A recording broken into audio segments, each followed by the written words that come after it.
একদিন আমার সব হবে, কিন্তু তোমাকে যে হারালাম এই আফসোসটা আমাকে তিলে তিলে শেষ করে দেবে। একদিন হয়তো আমার টাকা পয়সা বাড়ি গাড়ি সবকিছুই হবে, কিন্তু তোমাকে হারাবার আফসোস আমার আজীবন থেকে যাবে।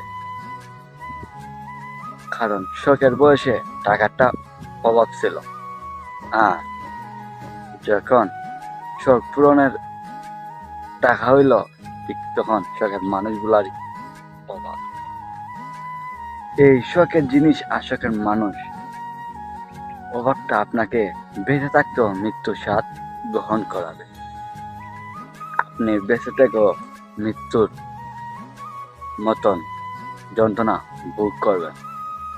আপনাকে জিন্দা একটা লাশ বানিয়ে দেবে পাথর, যে পাথরে হাজার পানি ডাললে কখনো ফুল ফুটবে না।